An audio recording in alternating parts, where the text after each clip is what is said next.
கீழ் வீடு மேல் வீடு இரண்டுமே காலியாக இருக்கிறது. நீங்க எங்க வேண்டுமானாலும் வரலாம், என்ன வேண்டுமானாலும் நீங்கள் அட்வான்ஸ், அதெல்லாம் பெரிய விஷயம் இல்லை. ஆனால் வீட்டு உரிமையாளர் ஒரு செய்தியை சொல்லி இருக்கிறார். ஒரே ஒரு நிபந்தனை என்ன என்றால், ஒருத்தனும் கார் வச்சிருக்கிறவன் இந்த வீட்டுக்கு வரக்கூடாது. அம்மா அம்மா என்று அலறுகிறவன் வயிற்று வலி தீர்ந்தவுடன் என்ன சொல்கிறான் தெரியுமா? அப்பாடா என்கிறான். அவர் சொன்னார், அம்மா எங்கே வருகிறாள், அப்பா எங்கே வருகிறார் பார்த்தீர்களா? அந்த பொக்கை வாய் கிழவன் வந்த பிறகுதான் இந்திய சுதந்திர போராட்டத்துக்கு பல் முளைத்தது என்றார்.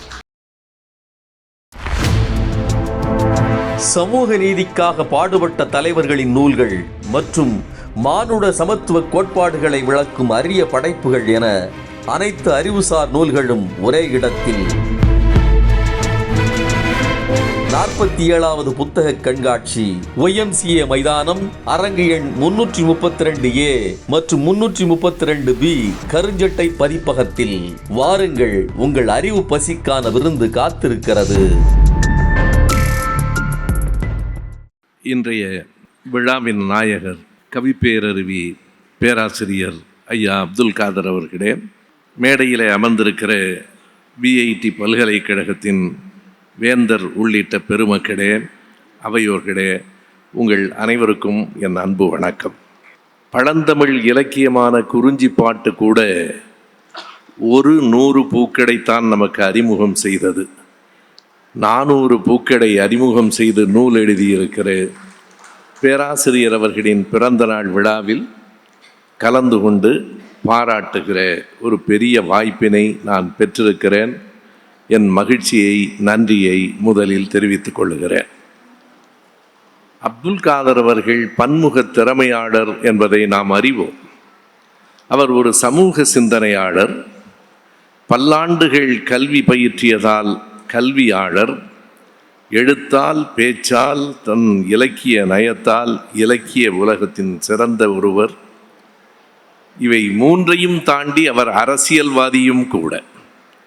பஷீர் அகமது அவர்கள் பேசுகிற போதுதான் அவருடைய அரசியல் தொடர்புகள் பற்றி விரிவாகவும் குறிப்பாகவும் அவர் எடுத்து சொன்னார்.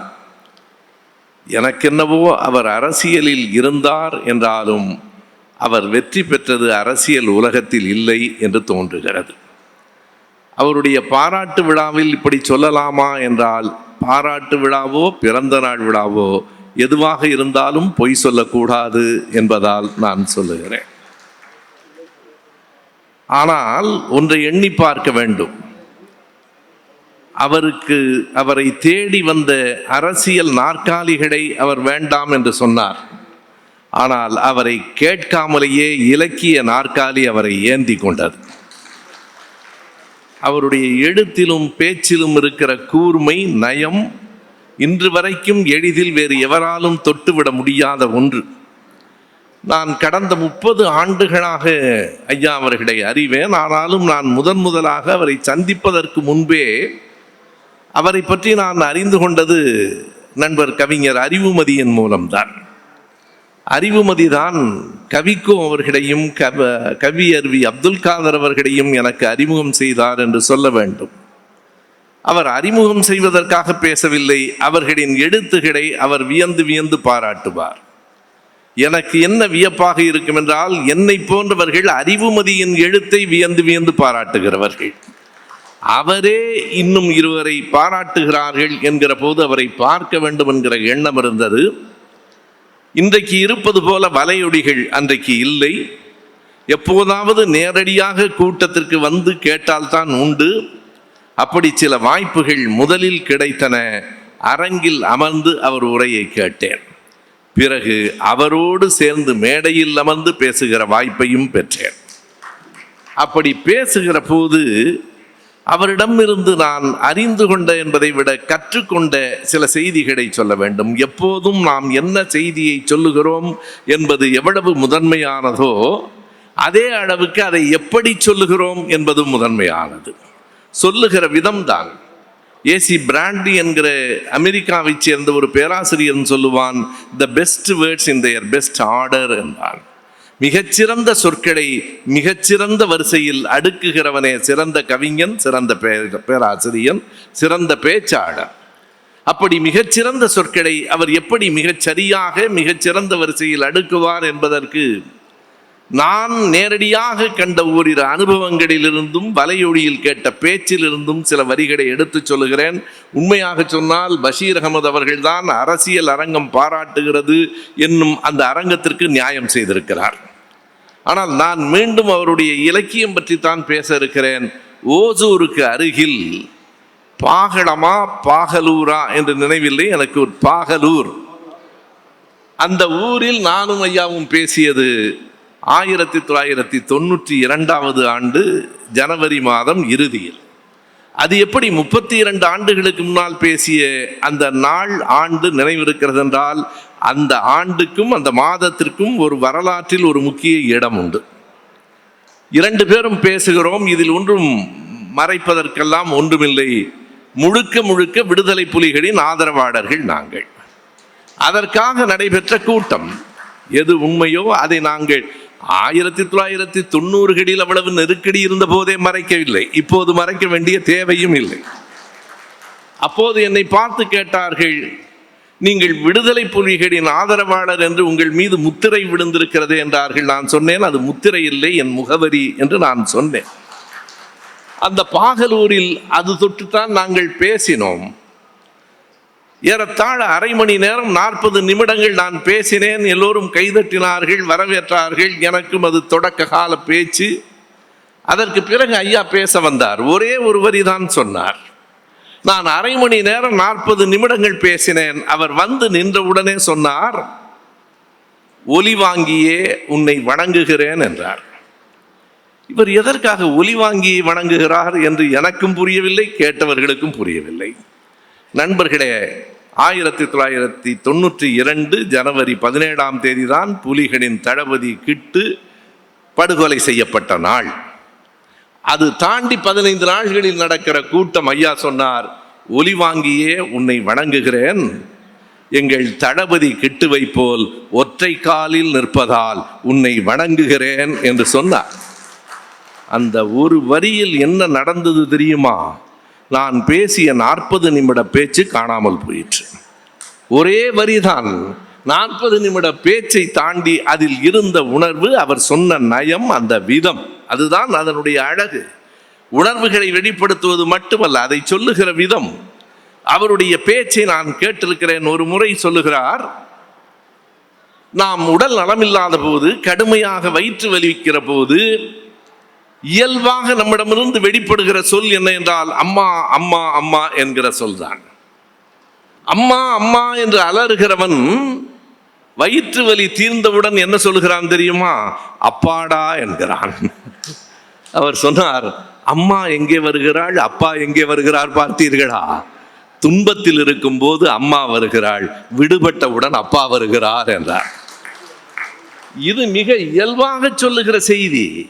வலிக்கும் போது அம்மா என்பதும் விடுபட்டவுடன் அப்பாடா என்பதும் சாதாரணமான செய்திதான். இதை இத்தனை அழகாய் இத்தனை வாழ்வியல் உறவுகளோடு சொல்ல முடியும் என்பதுதான் ஐயா அப்துல் காதர் அவர்கள். அங்கேதான் அவருடைய வெற்றி நிற்கிறது. எனக்கு நன்றாக நினைவிருக்கிறது, இந்த அம்மா அம்மா என்கிற அந்த சத்தத்தை நான் ஒரு உரையில் கேட்டிருக்கிறேன், நீங்களும் கேட்டிருக்க கூடும். ஐயா பெரியார் அவர்களினுடைய இறுதி பேருரை இன்றைக்கும் ஒலிநாடாவாக இருக்கிறது, கேளுங்கள். பேசுகிற போது தாழ முடியாத வயிற்று வலி. நண்பர்களே, 40 ஆண்டு காலம் அந்த வயிற்று வலியோடு வாழ்ந்தவர் ஐயா பெரியார் அவர்கள். 1943 வயிற்று வலிக்காக அவர் மருத்துவமனையில் அனுமதிக்கப்பட்ட செய்தியெல்லாம் இருக்கிறது. ஒரே ஒரு சின்ன அறுவை சிகிச்சை சரி செய்து கொண்டிருக்கலாமே என்றால் ஐயா விடை சொன்னார், செய்து கொள்ளலாம், ஆனால் 15 நாள் ஓய்வாக இருக்க வேண்டும் என்கிறார்கள். பிரச்சாரத்துக்கு போகாம நம்மளால இருக்க முடியுங்களா என்று கேட்டு 15 நாள் ஓய்வை மறுத்து 30 ஆண்டுகள் வலியை தாங்கிய மாமனிதர் தந்தை பெரியார். இந்த கருப்பு சட்டை என்பது வெறும் வண்ணம் அல்ல, எங்கள் நெஞ்சுக்குள் பதிந்து கிடக்கிற நிறம். எதற்காக சொல்லுகிறேன் என்றால், அம்மா அம்மா என்று அவரும் குரல் கொடுத்தார். ஆனால் என்ன வேறுபாடு தெரியுமா? அம்மா அம்மா என்பது அது அலறலின் வெளிப்பாடல்ல. அம்மா அம்மா என்று வலியை அடக்கி கொள்ளுகிற குரல். வலியை அடக்கி கொண்டு மறுபடியும் எந்த இடத்தில் விட்டாரோ அந்த இடத்திலிருந்து மறுபடி பேசிய அந்த செய்தியை நான் கேட்டேன். அங்குதான் அம்மாவுக்கு பிறகு அப்பாடா வரவில்லை. இயல்பாக வலி விட்டால் அப்பாடா என்றுதான் வரும் என்று சொன்னார். ஒவ்வொன்றையும் மிக கூர்மையாக புதிய கோணத்தில் சொல்லுகிற திறன் ஐயாவிடத்தில் உண்டு, கற்றுக்கொள்ள வேண்டும்.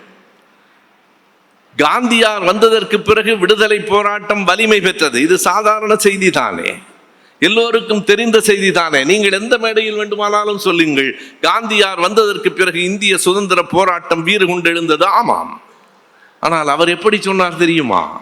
கேட்ட அரங்கம் முழுவதும் ஆர்ப்பரித்தது. செய்தி இவ்வளவுதான். அவர் சொன்னார், அந்த பொக்கை வாய் கிழவன் வந்த பிறகுதான் இந்திய சுதந்திர போராட்டத்துக்கு பல் முளைத்தது என்றார். செய்தி அதுதான். அந்த பொக்கை வாய் கிழவன் வந்த பிறகுதான் இந்திய சுதந்திர போராட்டத்துக்கு பல் முளைத்தது என்று சொன்னபோது அரங்கமே அதிர்ந்து கைதட்டியது. இந்த முரணின் சுவை இருக்கிறதே, அது அத்தனை அழகானது. கவிக்கோ அப்துல் ரஹ்மானினுடைய கவிதைகளில் பல இடங்களில் இந்த முரண் சுவையை படித்து படித்து நான் ரசித்திருக்கிறேன். அவர் சொல்லுவார், எனக்கு நெஞ்சில் அப்படியே படிந்து போன 2 வரிகள் கவிக்கோவினுடைய வரிகள். நாம் பொதுவாக என்ன சொல்லுவோம் என்றால், பிள்ளைகள் புத்தகங்களை வைத்துக் கொண்டிருக்கிற போது கவனம், பிள்ளைகளே புத்தகத்தை கிழித்து விடாதீர்கள், அதுதான் நமக்கு தெரியும். கவிக்கோ சொன்னார், புத்தகங்களே கவனம், எங்கள் பிள்ளைகளை கிழித்து விடாதீர்கள் என்றார். இதற்குள் எத்தனை பெரிய ஆழமான செய்தி இருக்கிறது என்று நான் எண்ணி பார்க்கிறேன். இப்படித்தான் லயோலா கல்லூரியிலே ஒரு நிகழ்ச்சி, ஐயாவும் நானும் ஒரே அமர்விலே கலந்து கொள்ளுகிறோம். முதலில் பேசுகிற நான் அறிஞர் அண்ணா அவர்களை பற்றி குறிப்பிடுகிறேன். அண்ணா அவர்களின் நாகரிகத்தை யாருடைய நாகரிகத்தோடு ஒப்பிடலாம்? பலரையும் கொண்டு வந்து நிறுத்துகிறேன். ஆனால் யாரும் அண்ணாவின் நாகரிகம் போல ஒப்பாக வரவில்லை. ஒவ்வொருவரிடமும் ஒரு குணம் இருக்கிறது. ஆனால் அறிஞர் அண்ணாவினுடைய நாகரிகத்தை எப்படி சொல்லுவது என்று எனக்கு தெரியவில்லை என்று சொல்லிவிட்டு அமர்ந்ததற்கு பிறகு அப்துல் காதர் சொன்னார், ஏன் சுபவி அவ்வளவு சிரமப்பட்டார் தெரியுமா? அண்ணா நகலெடுக்க முடியாத நாகரிகம் என்றார். நீ யாரோடு ஒப்பிடுவது என்று தானே தடுமாறினாய். அண்ணா நகலெடுக்க முடியாத நாகரிகம், வேறு யாரை போலவும் என்று யாரிடத்திலும் ஒப்பிட்டு நகலெடுக்க முடியாத நாகரிகம். அந்த ஒற்றை வரி நான் தடுமாறிய அத்தனை தடுமாறல்களுக்கும் விடையாக அமைந்தது. திருமண வீடுகளில் ஐயா ஒரு 4 வரிகளை சொல்லுவார். ஆனால் அதை எப்படி சொல்லுவார் என்றால், இப்படி ஒரு நாட்டுப்புற பாடல் உண்டு என்று சொல்லுவார். அதனை நம்பி நானும் திருமணங்களில் இப்படி ஒரு நாட்டுப்புற பாடல் உண்டு என்று சொன்னேன். பிறகுதான் தெரிந்தது அது ஒரு நாட்டுப்புற பாடலும் இல்லை, அவர் எழுதிய கவிதை வரி என்று. மணமக்களுக்கு அவர் சொல்லுகிற அந்த அறிவுரை மிக அழகானது, மிக எளிமையானது. கிராமத்திலும் சொல்லலாம், மாநகரத்திலும் சொல்லலாம். அவர் என்ன சொல்லுவார் என்றால், உங்கள் வாழ்க்கையில் மகிழ்ச்சி வர வேண்டும் என்றால் எதை கொடுத்தால் மகிழ்ச்சி வரும்? பல பேர் நினைக்கிறான் பட்டு சேலை வாங்கி வந்து கொடுத்தால் மகிழ்ச்சி வரும் என்று. பட்டு கொடுத்தால் இன்பம் வருமா? அவர் கேட்பார். பட்டு கொடுத்தால் இன்பம் வருமா? காசு பணம் துட்டு கொடுத்தால் இன்பம் வருமா? நகை நட்டு கொடுத்தால் இன்பம் வருமா? சீர் நிறைந்த தட்டு கொடுத்தால் இன்பம் வருமா? அந்த அழகு பாருங்க. கடைசி வரியில் அந்த மணமக்கள் உட்பட அரங்கத்தில் இருக்கிற அனைவரும் மகிழ்ந்து கையொலி எழுப்புவார்கள். அவர் சொல்லுவார், பட்டு கொடுத்தால் இன்பம் வராது, துட்டு கொடுத்தால், நகை நட்டு கொடுத்தால் இன்பம் வரும் என்று கருதாதீர்கள். நீங்கள் 2 பேரும் ஒருவருக்கு ஒருவர் விட்டு கொடுத்தால் இன்பம் வரும். அவ்வளவுதான். வாழ்க்கையை இதைவிட எளிமையாக எப்படி சொல்ல முடியும்? இன்றைக்கு பல பிள்ளைகள் திருமணமான உடனே மனமுறிவு பற்றி பேசுகிறார்கள். சில பேர் திருமணத்துக்கு முன்பே பேசுகிறார்கள். அதாவது எங்கள் தலைமுறை எப்படி இருந்தாலும் ஒன்றாகவே இருக்க வேண்டும் என்று கற்பிக்கப்பட்டது. அதையும் நான் ஏற்கவில்லை. கல்லானாலும் கணவன், புல்லானால் அதெல்லாம் இல்லை. கல்லானால் கல்தான், புல்லானால் புல்தான், பிறகு என்ன புருஷன் வேண்டி இருக்கிறது? நான் அப்படி நினைக்கிறவன் இல்லை. மனமுறிவு சட்டத்தை ஏற்கிறவன். ஆனால் மனமுறிவுக்காகவே திருமணம் செய்யக்கூடாது. தொட்ட உடனே விலகி போகக்கூடாது. ஒத்து போகிற குணம், கொஞ்சம் விட்டு கொடுக்கிற குணம் இன்றைக்கு எது இல்லாமல் போய்விட்டது என்றால் விட்டு கொடுக்கிற குணம் இல்லை. நான் 2 நாள்களுக்கு முன்னால் தம்பிகள் கொண்டு வந்து கொடுத்து ஒரு படம் பார்த்தேன். நானும் மனைவியும் அமர்ந்து பார்த்தோம். அந்த ஒரு படத்தை 4 நாட்கள் பார்த்தோம், அரை மணி நேரமாக. நீங்கள் பார்த்திருப்பீர்கள், நான் எப்போதாவது படம் பார்க்கிறேன், படம் பார்க்கிற விருப்பமெல்லாம் இருக்கிறது, நேரம் இல்லை. பார்க்கிங் என்று ஒரு படம் வந்திருக்கிறது, பயந்து விடாதீர்கள், தமிழ் படம் தான். இப்போதெல்லாம் ஆங்கிலத்தில் பெயர் வைத்தால் தான் அது தமிழ் படம். மிக நல்ல ஒரு கருத்தை அந்த படம் சொல்லுகிறது. மிகச்சிறந்த நடிகர்கள் நடித்திருக்கிறார்கள். வேறொன்றுமல்ல, ஒரு இடத்தில் ஒரு வீட்டில் கீழேயும் மேலேயும் 2 பேர் குடியிருக்கிறார்கள். ஒரு கார் தான் அங்கே கொண்டு வந்து நிறுத்த முடியும். யாருடைய காரை அங்கே நிறுத்துவது என்பதில் வருகிற சண்டை, அன்பாகத்தான் அவர்களின் உறவு தொடங்குகிறது, நட்பாகத்தான் இருக்கிறார்கள். யார் காரை முன்னால் கொண்டு வந்து நிறுத்துவது என்பதில் அவர்களுக்குள் ஏற்படுகிற போட்டி இருக்கிறதே, அது அடிதடி வரைக்கும் போய் ஏறத்தாழ ஒரு மரணத்தின் வாயில் வரைக்கும் போய் சேருகிறது. அது வேறொன்றுமல்ல, யார் பெரியவன் என்கிற தன் முனைப்பு, ஈகோ. அதை விட்டு தொலையுங்கள், வாழ்க்கை இனிமையாக இருக்கும். மிக இயல்பாக அந்த படம் சொல்லித் தருகிற செய்தி. அந்த படத்தின் இறுதி காட்சி மிக அழகானது. நீ வீட்டை விட்டு காலி பண்ணு, நீ காலி பண்ணுலாம் சண்டை நடக்கும். கடைசி காட்சி, எப்படியோ உயிர் பிழைத்து விட்டார்கள், நண்பர்களாக பிரிந்தார்கள். அந்த பெரியவர் சொல்லுவார், நடிகர் MS பாஸ்கர் மிக அருமையாக நடித்திருக்கிறார். அவர் சொல்லுவார், தப்பு என் மீதும் இருக்கிறது. அந்த பையனுக்கு 38 வயசு, அவனுக்கு பொறுமை இல்லைன்னு நான் கோவப்பட முடியுமா? எனக்கு 60 வயசு, எனக்கும் இல்லை. 2 பேரும் அந்த வீட்டை விட்டு போய்விடுவார்கள். அந்த வீட்டுக்கான தரகர் அடுத்தவரை வாடகைக்கு அழைத்து வருகிற போது ஒரு செய்தியை சொல்லுவார். அதுதான் அந்த படத்தின் கடைசி காட்சி. கீழ் வீடு மேல் வீடு 2மே காலியாக இருக்கிறது, நீங்க எங்க வேண்டுமானாலும் வரலாம், என்ன வேண்டுமானால் நீங்கள் அட்வான்ஸ், அதெல்லாம் பெரிய விஷயம் இல்லை. ஆனால் வீட்டு உரிமையாளர் ஒரு செய்தியை சொல்லியிருக்கிறார். ஒரே ஒரு நிபந்தனை என்ன என்றால், ஒருத்தனும் கார் வச்சிருக்கிறவன் இந்த வீட்டுக்கு வரக்கூடாது. அது ஒன்று. நீங்க கார் வச்சிருந்தீங்கன்னா அடிதடி சாவு வரைக்கும் போகிறது என்று தன் முனைப்பு எப்படி நம் வாழ்க்கையை கெடுத்து விடுகிறது என்று அந்த படம் பார்க்கிற போது எனக்கு ஐயாவின் அந்த பாட்டு நினைவுக்கு வந்தது. வாழ்வில் பட்டு கொடுத்தால் துட்டு கொடுத்தால் சீரருக்கும், தட்டு கொடுத்தால் இன்பம் வராது, ஒருவருக்கொருவர் விட்டு கொடுத்தால் இன்பம் வரும். இந்த ஒன்று மணமக்களுக்கு அவர் சொல்லுவார், நமக்கும் பொருந்தும், எல்லோருக்கும் பொருந்தும். வாழ்வில் இருக்கிற அத்தனை பேருக்கும் விட்டு கொடுத்தால் இன்பம் வரும். கொள்கையை விட்டு கொடுப்பது என்று அதற்கு பொருள் இல்லை.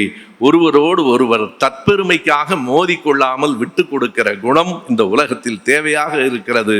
அதை மணமக்களுக்கு அவர் வாழ்த்தாக சொல்லுவார். இப்படி ஐயாவினுடைய எழுத்துகள், பேச்சுகள் எல்லாம் நயமானவை, எளிமையானவை, சட்டென்று வந்து தாக்குகிற ஆற்றல் மிக்கவை. ஐயாவை வாழ்த்துவதற்கு கிடைத்த வாய்ப்பில் நான் இந்த மேடையை பயன்படுத்தி கொண்டு கருத்துக்களை உங்களோடு பகிர்ந்து கொண்டேன். அண்ணன் ஜெகத் ரட்சகன் அவர்கள் வாழ்த்தினால் அந்த வாழ்த்துக்களை கேட்டுக்கொண்டே இருக்கலாம். அதுவும் அவர் பாசுரத்தில் இருந்து பேசத் தொடங்கினால் எனக்கு தெரியும், பல்லாண்டு பல்லாண்டு பல்லாயிரத்தாண்டு பல கோடி நூறாண்டு வாழ்த்துவது அவர் இயல்பு, அவர் மனம். ஆனால் அப்படியெல்லாம் வாழ்ந்துவிட முடியாது என்று வாழ்த்துகிறவருக்கும் தெரியும், வாழ்த்தப்படுகிறவருக்கும் தெரியும். அதிகமாக நாம் சொல்லுவதே 100 ஆண்டு காலம் வாழ்க. மருத்துவர் சொக்கலிங்கம் தான் சொல்லுவார், நான் ஜப்பானில் அப்படி போய் சொன்ன போது பலர் கோபித்து கொண்டார்கள். காரணம், அங்கே ஏற்கனவே 105 வயதுக்காரனெல்லாம் உட்கார்ந்துருக்கிறான். அவனை பார்த்து 100 ஆண்டு காலம் வாழ்கன்னா அவன் 100 ஆண்டு ஏற்கனவே வாழ்ந்து விட்டான். அவ்வளவுதான் நம்முடைய எல்லை என்று கருதுகிறோம். எனவே எப்போதும் நான் வாழ்த்துகிற அந்த வரிகளை சொல்லுகிறேன். நீங்கள் 100 ஆண்டு, நாம் 200 ஆண்டு வாழ்கிறோமா என்பதெல்லாம் இல்லை. வாழும் வரை நலமாக, மற்றவர்க்கு துணையாக, உடலும் உள்ளமும் நலமாக இருந்தால் அதுதான் வாழ்க்கை. வாழும் வரை நலமாக, மற்றவர்க்கு துணையாக. ஐயா அவர்கள் வாழ்க வாழ்க வாழ்க என வாழ்த்து விடைபெறுகிறேன். வாய்ப்புக்கு நன்றி, வணக்கம். சமூக நீதிக்காக பாடுபட்ட தலைவர்களின் நூல்கள் மற்றும் மானுட சமத்துவ கோட்பாடுகளை விளக்கும் அரிய படைப்புகள் என அனைத்து அறிவுசார் நூல்களும் ஒரே இடத்தில்.